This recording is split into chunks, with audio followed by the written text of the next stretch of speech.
વ્હાલા મિત્રો, વિશ્વાસમાં મરણ પામ્યા બાદ સજીવન થવાની ખાતરી આ દિવસોમાં કોઈ આપે તો આપણને કેવું લાગે? હું માનું છું કે સારું લાગે, ખરું ને?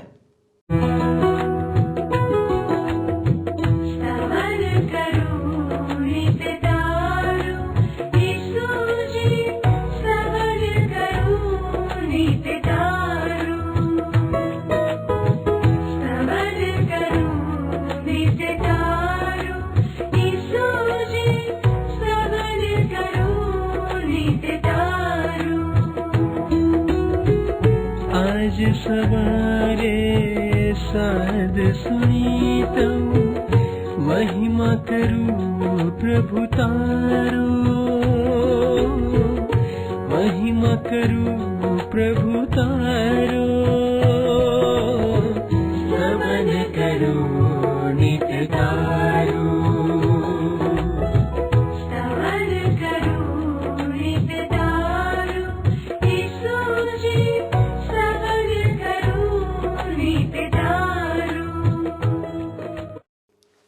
પ્રિય મિત્રો, આપ નિહાળી રહ્યા છો કાર્યક્રમ સ્તવન. પવિત્ર ગ્રંથ બાઇબલ જણાવે છે કે જો તમે સત્યને જાણશો તો સત્ય તમને મુક્ત કરશે. આજના અભ્યાસમાં આપણે મરણના સૌથી મોટા દુશ્મન પાપ વિશેના સૌથી મહાન સત્ય પર નજર નાખી રહ્યા છીએ. જો તમે આ ઉપદેશો પર મનન કરી રહ્યા છો તો મને લાગે છે કે તમને ખ્યાલ આવ્યો હશે કે ઈસુનું જીવન પાપી માણસ માટે કેટલું મહત્વપૂર્ણ છે. ભલે પ્રભુ ઈસુએ કોઈ પાપ કર્યું ન હતું, પણ તેઓ પાપીઓ માટે મૃત્યુ પામ્યા અને મૃત્યુ પર વિજય મેળવ્યા પછી ફરી સજીવન થયા. યોહાન 11:25 ઈસુ ખ્રિસ્ત કહે છે, પુનરુત્થાન તથા જીવન હું છું. જે કોઈ મારામાં વિશ્વાસ કરે છે તે જો કે મરી જાય તો પણ જીવતો થશે. મિત્રો, આજે આપણે કોરિન્થીયોનો પહેલો પત્ર તેનો 15મો અધ્યાય તેની 6 થી 34 કલમોનો અભ્યાસ કરીશું. અહીં સંત પાઉલ દલીલ કરે છે કે જો ઈસુ ખ્રિસ્ત પોતે પુનરુત્થાન પામ્યા ન હોત તો તેમનામાં વિશ્વાસ કરવો પણ વ્યર્થ રહેશે. પરંતુ ખ્રિસ્તનું પુનરુત્થાન થયું હોવાથી જેઓ ખ્રિસ્તમાં મૃત્યુ પામ્યા છે તેઓ પણ પુનરુત્થાન પામશે. સંત પાઉલ પોતાને પ્રેરિતોમાં સૌથી નાના માણસ તરીકે ગણાવતા ખૂબ જ નમ્ર બનીને કહે છે કે પ્રેરિત ગણાવવાને માટે પણ લાયક નથી, કારણ કે તેણે ઈશ્વરની મંડળીની સતાવણી કરી હતી. તેણે જે કંઈ કર્યું તે ઈશ્વરની કૃપાથી થયું છે. જો ખ્રિસ્ત સજીવન થયા નથી તો પછી આપણો વિશ્વાસ નિરર્થક છે અને આપણે બધા હજુ પણ પાપમાં જીવન જીવી રહ્યા છીએ. પણ ઈસુ ખ્રિસ્ત સજીવન થયા અને મરણ પામનાર દરેક વિશ્વાસી સજીવન થશે તેને ખાતરી છે. કારણ કે જેમ એક માણસ આદમ દ્વારા મરણ આવ્યું, તેમ બીજા માણસ એટલે પ્રભુ ઈસુ ખ્રિસ્ત દ્વારા પુનરુત્થાન તથા જીવન આવ્યું છે. તો વાલા દર્શક મિત્રો, હવે આપણે આ અભ્યાસમાં આગળ વધીએ. મારી સાથે સાથે હવે તમે પ્રેષિત પાઉલે કરંથવાસીઓને લખેલા પ્રથમ પત્રના 15મા અધ્યાયની 6ઠ્ઠી કલમ જુઓ. અહીં શું લખ્યું છે? એ પછી તેમના એટલે કે પ્રભુ ઈસુ ખ્રિસ્તના 500 કરતાં વધારે અનુયાયીઓને પ્રભુ ઈસુ ખ્રિસ્તે એકી સાથે દર્શન દીધું. હવે એકી સાથે 500 કરતાં વધારે માણસોએ પ્રભુ ઈસુ ખ્રિસ્તને સજીવન થયેલા જોયા. આ કદાચ ગાલિલ સમુદ્રને કાંઠે બન્યું હશે. તમને યાદ હશે જ મિત્ર કે પ્રભુ ઈસુ ખ્રિસ્તે તેમના અનુયાયીઓને કહ્યું હતું કે પોતે તેઓને ગાલિલમાં મળશે. અને એટલે હું માનું છું કે પ્રભુ ઈસુ ખ્રિસ્તના સાચા અનુયાયીઓ તેમને મળવા ગાલિલ પ્રદેશમાં ગયા હશે. જ્યારે એ લોકો ગાલિલ તરફ જતા હશે ત્યારે રસ્તામાં મળતા લોકો એમને પૂછતા હશે કે હવે તો ઈસુ ખ્રિસ્ત મૃત્યુ પામ્યા છે, તેથી તમે તમારો માછીમારનો ધંધો ફરી શરૂ કરવા જઈ રહ્યા છો ગાલિલ સમુદ્ર તરફ? ત્યારે પ્રભુ ઈસુ ખ્રિસ્તના અનુયાયીઓએ જવાબ આપ્યો હશે કે ના ના, અરે ઈસુ ખ્રિસ્ત તો મૃત્યુમાંથી સજીવન થયા છે અને અમે તેમને મળવા જઈ રહ્યા છે. 500થી વધારે અનુયાયીઓ સજીવન થયેલા પ્રભુ ઈસુ ખ્રિસ્તને મળ્યા. હવે 7મી અને 8મી કલમ અનુસાર તેઓમાંના ઘણા હજુ જીવંત છે, જો કે કેટલાક મૃત્યુ પામ્યા છે. ત્યાર પછી તેઓએ યાકૂબને દર્શન દીધું. હું જાણે અકાળે જન્મ્યો હોઉં તેમ છેવટે મને પણ તેમનું દર્શન થયું. પ્રભુ ઈસુ ખ્રિસ્તે યાકોબને આપેલું દર્શન મહદ અંશે એક અંગત મુલાકાત હતી. અને પછી અહીંયા લખ્યું છે એ પ્રમાણે પ્રભુ ઈસુ ખ્રિસ્તે છેલ્લે પાઉલને દર્શન આપ્યું. મિત્ર, જે માણસે સજીવન થયેલા પ્રભુ ઈસુ ખ્રિસ્તને મોઢા મોઢ જોયા હોય એની સાથે દલીલ કરવી અઘરી છે. 9મી અને 10મી કલમમાં લખ્યું છે, સાચે જ હું તો પ્રેષિતોમાં સૌથી નાનામાં નાનો છું. હું પ્રેષિત કહેવાવાને પણ લાયક નથી, કારણ ઈશ્વરની મંડળીની મેં સતાવણી કરી હતી. પણ હું જે કંઈ છું તે ઈશ્વરની કૃપાથી છું, અને તેમણે મારા પર કરેલી કૃપા નિરર્થક ગઈ નથી. એને બદલે બીજા બધા પ્રેષિતો કરતાં મેં સખત પરિશ્રમ કર્યો છે. જોકે હકીકતમાં તો એ કામ મેં નથી કર્યું, પણ મારી સાથે કાર્ય કરનાર ઈશ્વરની કૃપાથી એ બન્યું છે. પાઉલ પોતાને પ્રેષિતોમાં સૌથી નાનો ગણાવે છે. પાઉલ અહીંયા કેટલો બધો નમ્ર બને છે. પાઉલનું આ વિધાન તેના હૃદયમાંથી નીકળ્યું છે. મારું હૃદય તો કહે છે કે પાઉલ, તું એક મહાન માણસ છો. હું તને પ્રેષિતોમાં નાનો ગણતો નથી, પરંતુ પાઉલ કહે છે કે પ્રેષિત કહેવાવાને પણ પોતે લાયક નથી, કારણ કે અગાઉ તેણે ઈશ્વરની મંડળીની સતાવણી કરી હતી. પાઉલે પોતાને પાપીઓમાં સૌથી મોટો ગણાવ્યો હતો, અને છતાં પાઉલે બીજા પ્રેષિતો કરતા સખત પરિશ્રમ કર્યો હતો. જો કે પાઉલ તો નમ્રતાપૂર્વક કહે છે કે તેણે જે કંઈ કર્યું એ ઈશ્વરની કૃપાથી જ થયું છે. 11મી કલમમાં એ કહે છે, આથી શુભ સંદેશ મારી મારફતે આવ્યો કે તેઓની મારફતે, પણ અમે બધા જ ઉપદેશ કરીએ છીએ અને તેના પર તમે વિશ્વાસ કરેલો છે. પ્રભુ ઈસુ ખ્રિસ્તના મૃત્યુ, દફન અને પુનરુત્થાનનો નકાર કરનાર વિશ્વાસી હોઈ શકે નહીં. મિત્ર, ગળામાં ક્રોસ પહેરવાથી વિશ્વાસી નથી બની જવાતું. કરિન્થ શહેરના લોકોએ પ્રભુ ઈસુ ખ્રિસ્તનો શુભ સંદેશ સાંભળ્યો અને તેના પર વિશ્વાસ કર્યો. હવે ઈસુ ખ્રિસ્તનો શુભ સંદેશ શું છે? શું છે પ્રભુ ઈસુ ખ્રિસ્તનો શુભ સંદેશ? ઈસુ ખ્રિસ્તનો શુભ સંદેશ ઘોષિત કરે છે કે ધર્મશાસ્ત્ર પ્રમાણે ઈસુ ખ્રિસ્ત આપણા પાપો માટે મરણ પામ્યા, ઈસુ ખ્રિસ્તને દફનાવવામાં આવ્યા અને ત્રીજે દિવસે તે સજીવન થયા. ઈસુ ખ્રિસ્ત કાંઈ અદ્રશ્ય નહોતા થઈ ગયા, કે ગુમ નહોતા થઈ ગયા, કે અલોપ થઈ ગયા નહોતા. એ તો ફરી સજીવન થયા હતા. ઈસુ ખ્રિસ્તની કબર ખાલી છે. ઈસુ ખ્રિસ્ત આજે જીવંત છે. આ ઐતિહાસિક હકીકતો છે. મિત્ર, ઈસુ ખ્રિસ્તનો શુભ સંદેશ એ કોઈ મંતવ્ય કે અનુમાન નથી કોઈ માણસનું, કે એ કોઈ માણસનો ખ્યાલ નથી, એ કોઈ ધર્મ નથી. ઈસુ ખ્રિસ્તના શુભ સંદેશમાં તો હકીકતો સમાયેલી છે. અને પ્રેષિત પાઉલે આ શુભ સંદેશ આપ્યો હતો. 1લી કલમ આપણને જણાવે છે કે કરંથવાસીઓએ પ્રભુ ઈસુ ખ્રિસ્તનો એ શુભ સંદેશ સ્વીકાર્યો હતો અને એના ઉપર દ્રઢ વિશ્વાસ કર્યો હતો. હવે પ્રશ્ન એ થાય કે ઈસુ ખ્રિસ્તનો સ્વીકાર કરવો એટલે શું?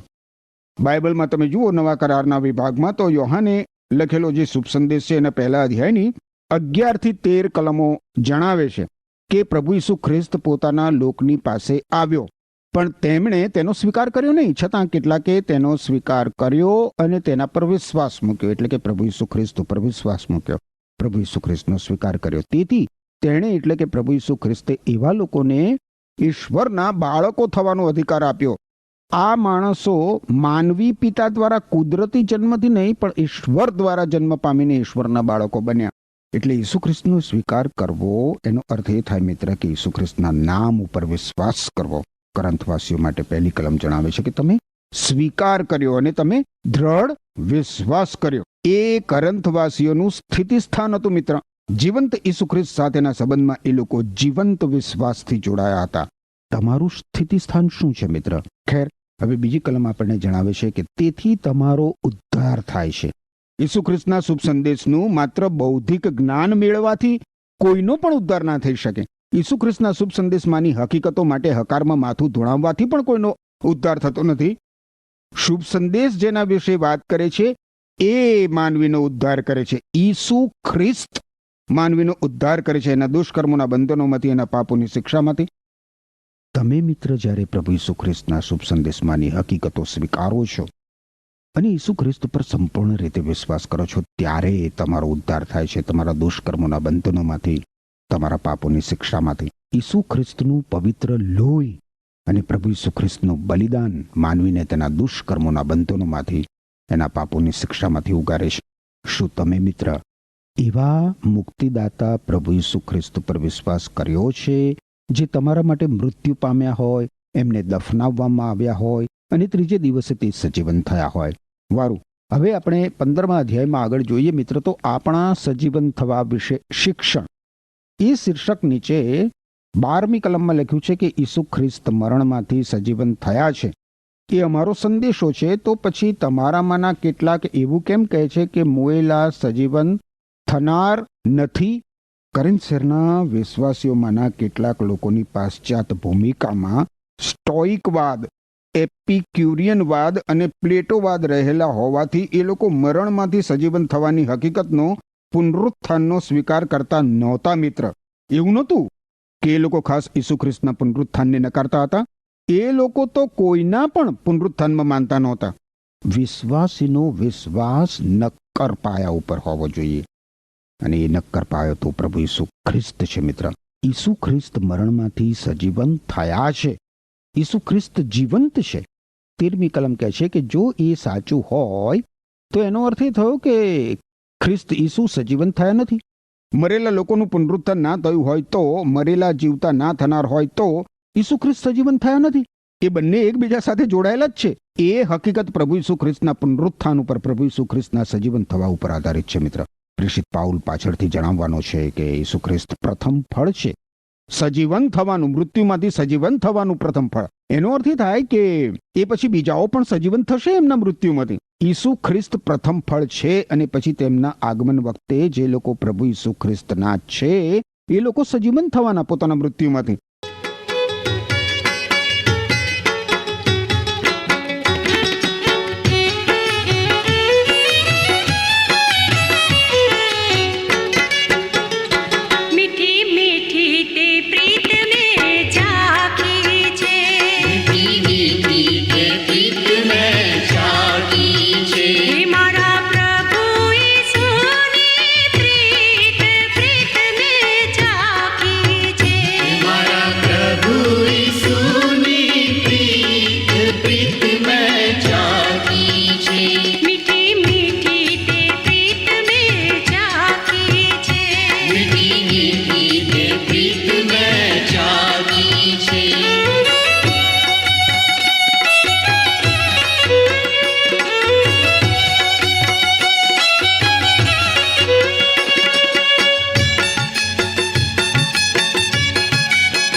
ચૌદમી કલમમાં પ્રેષિત પાઉલ આગળ કહે છે, અને જો ઈસુ ખ્રિસ્ત સજીવન થયા જ નથી તો અમારો ઉપદેશ વ્યર્થ છે. ઈસુ ખ્રિસ્ત જો મૃત્યુમાંથી સજીવન થયા નથી તો મિત્ર, તમારી સાથે આ જે વાત હું કરું છું ને એ પણ નિરર્થક છે, વાહિયાત છે. અરે એટલું જ નહીં, મારો વિશ્વાસ પણ વ્યર્થ છે પ્રભુ ઈસુ ખ્રિસ્ત ઉપરનો. મારી વાણીમાં કોઈ સાર નથી જો પ્રભુ ઈસુ ખ્રિસ્ત મૃત્યુમાંથી સજીવન થયા નથી તો. ખેર, આગળ 15મી કલમ જુઓ. વળી વિશેષમાં અમે ઈશ્વરની વિરુદ્ધ જુઠ્ઠું બોલનારા જાહેર થયા છીએ, કારણ કે અમે એવું કહ્યું છે કે ઈશ્વરે ઈસુ ખ્રિસ્તને મરણમાંથી સજીવન કર્યા છે. જો મુયેલા સજીવન થવાના નથી એ સાચું હોય તો પછી ઈશ્વરે ઈસુ ખ્રિસ્તને સજીવન કર્યા નથી. જો ઈસુ ખ્રિસ્ત મરણમાંથી સજીવન થયા નથી તો બધા જ પ્રેષિતો પ્રભુ ઈસુ ખ્રિસ્તના જુઠ્ઠા હતા. જો ઈસુ ખ્રિસ્ત હજી પણ કબરમાં હોય તો પ્રેષિતોમાંનો પ્રત્યેક ઈસુ ખ્રિસ્ત વિશે જુઠ્ઠી સાક્ષી પૂરતો હતો, જુઠ્ઠી શાહિદી આપતો હતો. તમે એ નોંધ્યું છે મિત્ર કે જૂઠાણા માટે માણસ કદી જાન આપવા તૈયાર થતો નથી? અરે, પ્રેષિતો તો પ્રભુ ઈસુ ખ્રિસ્તના સજીવન થવા વિશે શાહિદી પૂરતા હતા, સાક્ષી આપતા હતા કે એમણે સજીવન થયેલા પ્રભુ ઈસુ ખ્રિસ્તને નજરો નજર જોયા છે, અને એ લોકો એવી ઘોષણા કરવા બદલ મરવા પણ તૈયાર હતા. એટલે તમે પોતે જ નક્કી કરો કે એ લોકો સત્ય ઉચ્ચારતા હતા કે જૂઠું બોલતા હતા. પણ જૂઠાણા માટે યાદ રાખો મિત્ર, કોઈ માણસ પોતાનો જીવ આપવા તૈયાર થાય નહીં. 16મી અને 17મી કલમમાં લખ્યું છે કે જો મુયેલા સજીવન થતા નથી તો ખ્રિસ્ત ઈસુ પણ સજીવન થયા નથી. જો ખ્રિસ્ત ઈસુ સજીવન થયા નથી તો પછી તમારો વિશ્વાસ નિરર્થક છે અને તમે હજી તમારા પાપમાં ખોવાયેલા છો. જો ઈસુ ખ્રિસ્ત મરણમાંથી સજીવન થયા નથી તો મારા મિત્ર, તમે નર્કને માર્ગે ધસી રહેલા, ખોવાયેલા, દોષિત ઠરી ચૂકેલા પાપી છો, અને તમે હંમેશા એવા જ રહો. ઈસુ ખ્રિસ્ત જો સજીવન થયા નથી તો આપણે બધા આપણા પાપમાં સપડાયેલા જ છીએ. 18મી કલમ કહે છે, એનો અર્થ એ પણ થાય કે જે વિશ્વાસીઓ ઈસુ ખ્રિસ્તમાં મરણ પામ્યા છે તેઓ પણ નાશ પામ્યા છે. ઈસુ ખ્રિસ્તને પોતાના મુક્તિદાતા તરીકે સ્વીકારીને, ઈસુ ખ્રિસ્ત પર વિશ્વાસ કરીને કરોડો અને અબજો વિશ્વાસીઓ સદીઓ દરમિયાન મૃત્યુ પામ્યા છે. અને એટલે જો પ્રભુ ઈસુ ખ્રિસ્ત સજીવન થયા નથી મૃત્યુમાંથી તો એ લોકો બધા નાશ પામ્યા છે, અનંત સમય માટે નાશ પામ્યા છે. 19મી કલમ શું કહે છે જુઓ, જો ઈસુ ખ્રિસ્તમાંની આપણી આશા ફક્ત આ જીવન માટે જ હોય અને પછી કંઈ આશા જ ના હોય તો પછી દુનિયાના સર્વ લોક કરતાં આપણી સ્થિતિ વધારે દયાજનક છે. હું તમને કહું મિત્ર કે ખ્રિસ્તીત્વ એ અહીંનો અત્યારનો ધર્મ છે, પરંતુ ખ્રિસ્તીત્વ એ અહીં પછીનો, મૃત્યુની પેલે પારનો પણ ધર્મ છે. જો ઈસુ ખ્રિસ્ત મરણમાંથી સજીવન થયા નથી તો આપણે ભ્રાંતિમાં જીવીએ છીએ અને આ દુનિયામાં સૌથી વધારે દયાજનક લોકો છીએ. પરંતુ એવું નથી મિત્ર. આપણે આનંદ કરીએ કે પ્રભુ ઈસુ ખ્રિસ્ત પોતાના મૃત્યુમાંથી સજીવન થયા છે. અને એટલે જ તમે જુઓ 20મી કલમમાં પ્રેષિત પાઉલ શું કહે છે, પણ સત્ય હકીકત એ છે કે ઈસુ ખ્રિસ્ત મરણમાંથી સજીવન થયા છે, અને એ તો જેઓ મરણમાં ઊંઘી જાય છે તેઓ સજીવન થશે તેની ખાતરી છે. જે લોકો મરણમાં ઊંઘી જાય છે એટલે કે મરણ પામે છે, એ લોકો સજીવન થશે તેની ખાતરી ઈસુ ખ્રિસ્ત છે, કારણ કે ઈસુ ખ્રિસ્ત સજીવન થવાનું, મૃત્યુમાંથી સજીવન થવાનું પ્રથમ ફળ છે, પુનરુત્થાનનું પ્રથમ ફળ. ઈસુ ખ્રિસ્ત મરણમાંથી ગૌરવી શરીર લઈને ફરી સજીવન થયા મિત્ર. ઈસુ ખ્રિસ્ત એકલા જ મરણમાંથી ગૌરવી શરીર ધારણ કરીને સજીવન થયા છે. 21મી અને 22મી કલમમાં લખ્યું છે કે જેમ એક માણસ દ્વારા લોકો મરણ પામે છે તેમ એક માણસ દ્વારા જીવન મળે છે. કારણ જેમ સર્વ માણસો આદમની સાથેના સંબંધને લીધે મરણ પામ્યા તેમજ તેઓ ઈસુ ખ્રિસ્તની સાથેના સંબંધને લીધે સજીવન થશે. જ્યારે પ્રભુ ઈસુ ખ્રિસ્ત પોતાના લોકને લેવા સ્વર્ગમાંથી પાછા આવશે ત્યારે એવા લોકો સજીવન થવાના છે મિત્ર.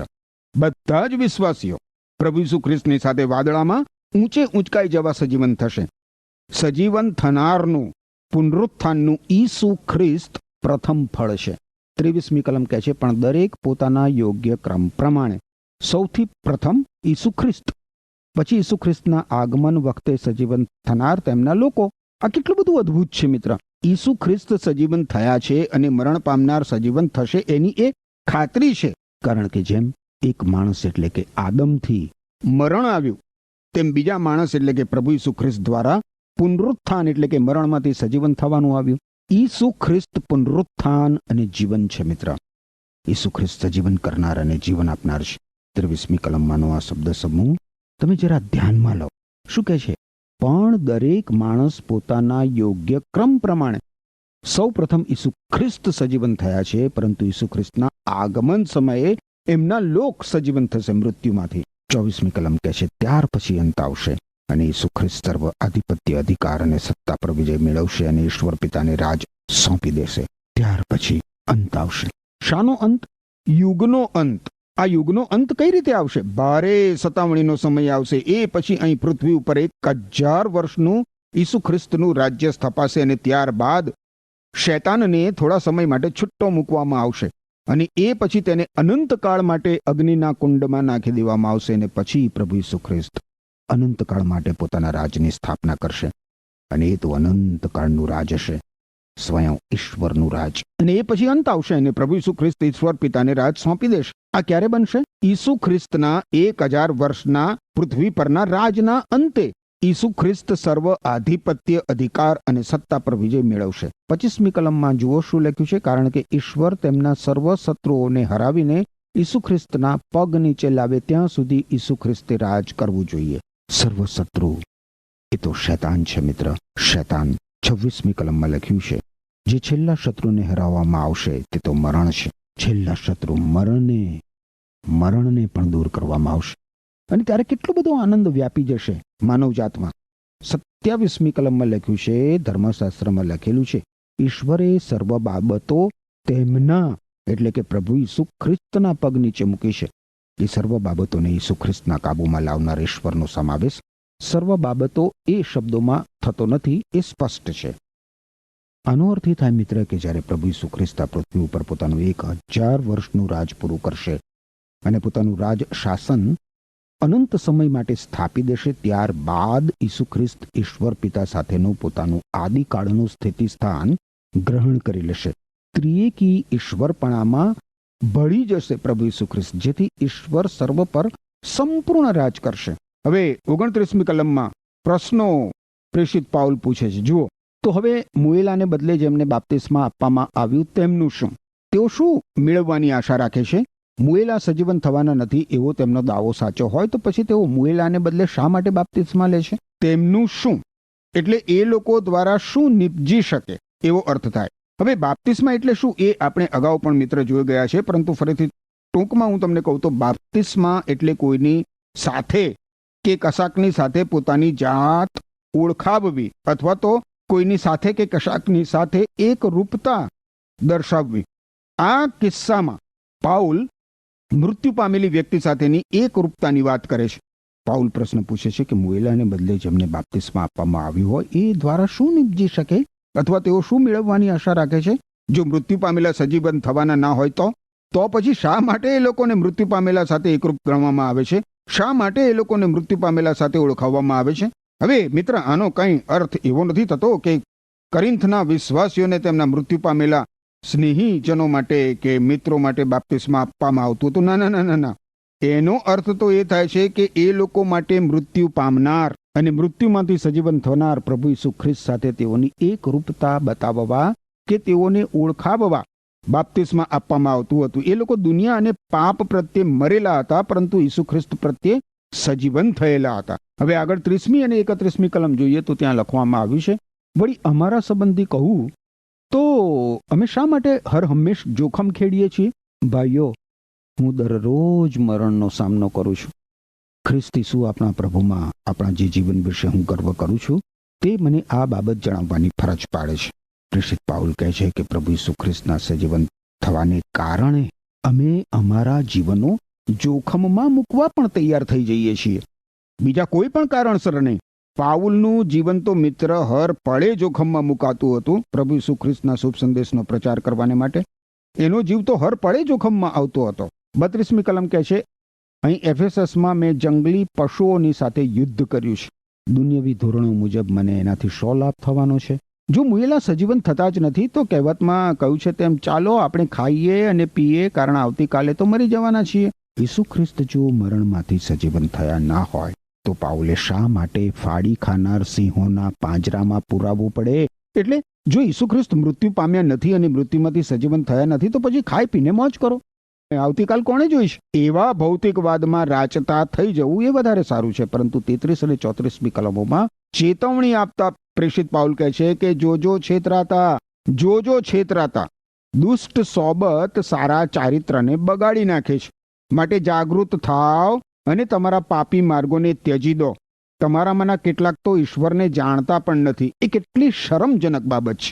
પુનરુત્થાન એટલે કે મરણમાંથી સજીવન થવાની હકીકતનો ઇનકાર કરનાર લોકો કરિન્થ શહેરના વિશ્વાસીઓને છેતરતા હતા. કરિન્થ શહેરના વિશ્વાસીઓ એવા ગુરુઓની વાતો સાંભળતા જેમની પાસે કહેવાની તો ઘણી બધી વાતો હતી, પણ ઈશ્વરનું કશું એ જ્ઞાન જ નહોતું. તમે તો એવું નથી કરતા ને મિત્ર? જોજો છેતરાતા દુષ્ટ સોબત સારા ચારિત્રને બગાડી નાખે છે. માટે જાગૃત થાઓ અને તમારા પાપી માર્ગોને ત્યજી દો. ઈશ્વર એમ કરવા માટે તમને કૃપા આપો. આમેન. વહાલાઓ, આજના અભ્યાસમાં આપણે જોયું કે જો ખ્રિસ્ત સજીવન થયા નથી તો આપણો ઉપદેશ અને વિશ્વાસ વ્યર્થ છે. પુનરુત્થાનના ક્રમમાં ખ્રિસ્ત પ્રથમ ફળ તરીકે આવે છે. પછી જેઓ વિશ્વાસીઓ છે તેમના ભાવિ પુનરુત્થાનની ખાતરી આપે છે. પ્રભુ ઈસુ ખ્રિસ્તને ઊંઘી ગયેલા લોકોના પ્રથમ ફળ તરીકે વર્ણવવામાં આવ્યા છે, જે એક મહાન પાકના પ્રથમ ફળનું પ્રતિનિધિત્વ કરે છે. નાશ પામનાર છેલ્લો શત્રુ મૃત્યુ છે. જે શત્રુને ઈશ્વરે ખ્રિસ્તના પગ નીચે મૂક્યો છે. સંત પાઉલ ખરાબ સંગતથી ગેરમાર્ગે દોરાવા સામે ચેતવણી આપે છે અને કરિન્થ વાસીઓને કહે છે, સાવચેત રહો અને પાપ કરવાનું બંધ કરો, કારણ કે કેટલાક લોકો પાસે ઈશ્વર સંબંધી જ્ઞાન નથી. આજે ઈસુ તમને પણ પાપ સંબંધી સાવચેત થવા જણાવે છે. શું તમે સાવચેત છો? મારા વહાલા મિત્રો, સંત પાઉલની જેમ શું તમે પણ ખાતરી સાથે કહી શકો છો કે હું પ્રેરિતોમાં બહુ નાનો છું? શું તમે નમ્રતાને ગ્રહણ કરી શકો છો? શું તમે મૃત્યુ પછી ઈશ્વરની સાથે રહેવા તૈયાર છો? આ બાબત પર ખાસ વિચાર કરશો. આવો આપણે પ્રાર્થના કરીએ. હે અમારા ઈશ્વર પિતા, અમે તમારો આભાર માનીએ છીએ, કારણ કે આજના પાઠમાંથી અમને નમ્રતા વિશે શીખવા મળ્યું. અને પવિત્ર દેવ, તમે મને વધુ નમ્ર બનાવો અને તમારી યોજનામાં, તમારા કાર્યમાં, તમારી સેવામાં તમે અમને વધુ મજબૂત બનાવો. અમારા દરેક દર્શક મિત્રોને માટે અમે તમારી કૃપા માગીએ છીએ. પવિત્ર પ્રભુ, જો કોઈ અમારા દર્શક મિત્રએ આજે કોઈ નિર્ણય કર્યો છે કે પોતાના જીવનમાં તે નમ્ર બને, તો દેવ, મારી પ્રાર્થના છે ઈસુના નામમાં તમે તેઓને નમ્ર બનવાને માટે મદદ કરતા જાઓ. અમારી આ પ્રાર્થના ઈસુના નામમાં માગીએ છીએ. આમેન. વહાલા દર્શક મિત્રો, આજનો અભ્યાસ આપને કેવો લાગ્યો તે અમને ફોન કરીને અથવા મેસેજ કરીને ચોક્કસ જણાવશો. વહાલા દર્શકો, આજનો આશીર્વાદ ઈશ્વર આપ સર્વને આપો અને આજે આપ જ્યાં કંઈ જાઓ ત્યાં ઈશ્વર તમારી સાથે રહો અને તમારી રક્ષા કરો. આમેન.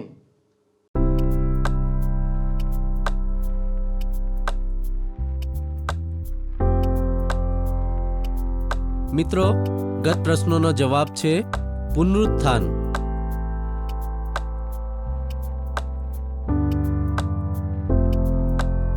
આજનો પ્રશ્ન છે, સજીવન થવાનું પ્રથમ ફળ કોણ છે?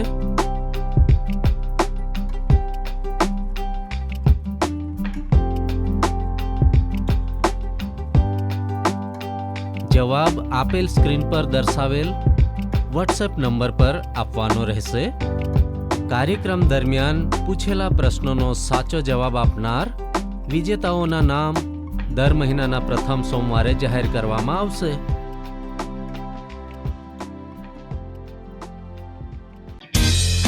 શું તમને આ કાર્યક્રમ ગમ્યો? અત્યારે જ અમને મિસ કોલ કરો.